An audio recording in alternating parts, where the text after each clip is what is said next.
Eto, bagong bahay nila kasi nung bagyo, nadaganan to ng puno, naputol dun sa taas. Ayan, hindi pa namin tapos linisan lahat. Ano yon? Asan ang asawa mo? Ay, wala! Ha? Asan?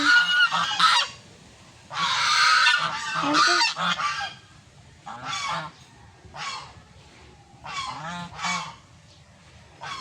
Andun pala yung asawa. Nangingitlog po. Ano siya? Naglilimlim. Ito, binagsakan ng kahoy.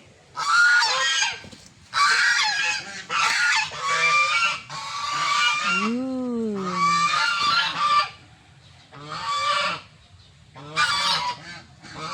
Nung bagyo, hindi niya talaga iniwan yan. Kahit nabagsakan ng ano, pero mabuti nga nabagsakan ng puno kasi kung hindi yan nabagsakan ng sanga ng puno, malamang nilipad to ni Uwan. Yan pa yung dito namin. Let's go. Punta tayo sa baboy. Malalaki na yung baboy na yun.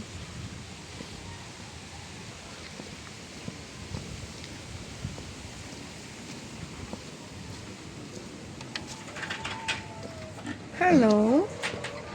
Hello mga baboy. Aba. Ito yung tatlo. Hello. Malaki na yan. 2 months ago. 2 months ago. Ay, umiinom pala siya eh. Meron din po kami dito mga manok. Ayan.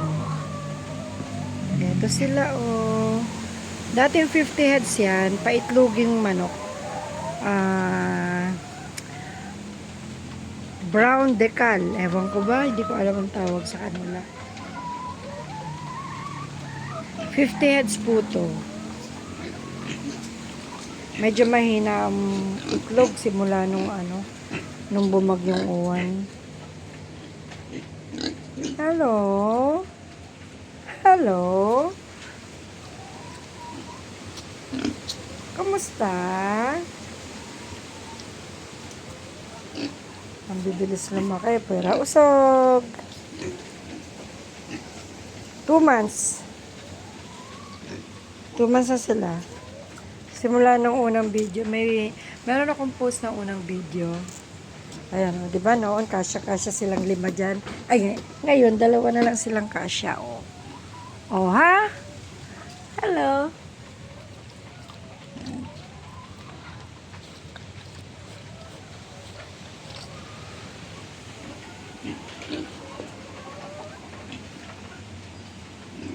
Mababait po yan kasi doon lang sila sa gilid. Ano, dumudumi. May pamahiin. Pamahiin, ang sabi. Kapag daw may bago kang biik, dapat basain mo dun sa pwestong kung saan mo gustong dumihin lang sila. Ganun nga po ang nangyayari.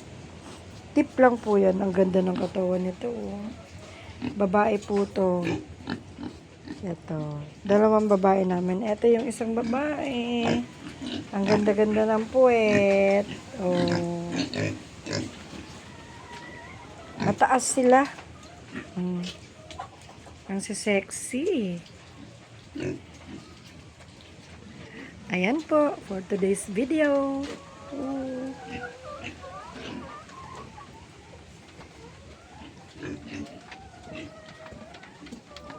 Kumusta? Mga manok. Koko? Koko? Koko?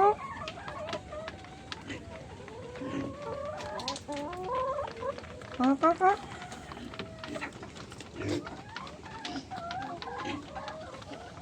That's all, folks. Bye.